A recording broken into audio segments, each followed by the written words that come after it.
Salut les fantômes, bienvenue sur ma chaîne. Aujourd'hui c'est Halloween. Bah oui, je suis déguisée. Et aujourd'hui nous allons parler d'un personnage pour le moins intéressant.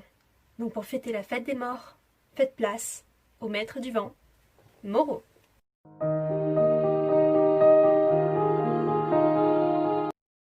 Moro est le maître du vent. C'est un personnage déterminé, audacieux et courageux à la limite de la folie. Son comportement est très proche de celui de Kai, à la différence que Moro est avide et égoïste. Il veut le pouvoir et ne reculera devant rien pour l'obtenir. Côté famille, Moro, on ne sait pas grand-chose. On sait que Wu l'a recueilli alors qu'il faisait les poubelles aux portes du monastère. Il était à la rue et Wu a décidé de l'inviter, de le recueillir.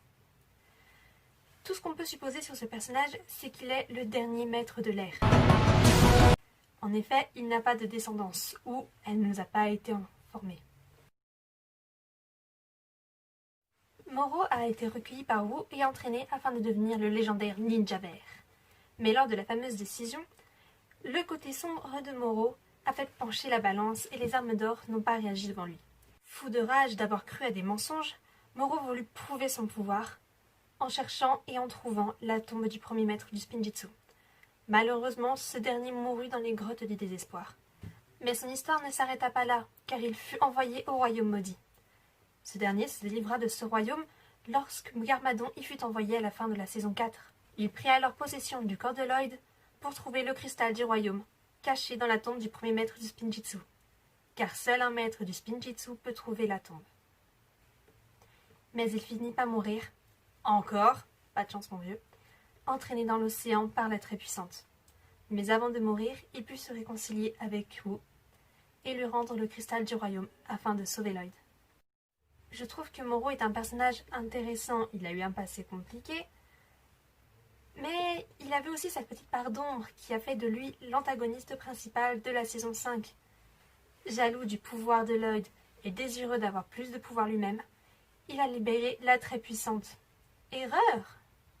Moro est un personnage mystérieux et complexe. On ne sait pas beaucoup de choses sur lui malheureusement, et on espère qu'il nous sera un peu plus révélé dans les saisons prochaines.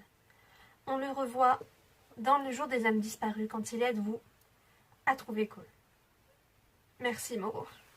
Personnellement, j'aurais une question pour avoir vu toute la série. Pourquoi, quand Lloyd a été possédé par Moro, les autres ninjas ne pouvaient plus utiliser leur pouvoir élémentaire, alors que dans la saison 10, quand il a perdu ses pouvoirs, les autres ninjas pouvaient encore se servir de leur pouvoir élémentaire? Répondez-moi en commentaire, parce que là, je trouve pas. Cette vidéo n'était pas très longue, mais c'était la première et Moro, on ne sait pas grand chose sur lui.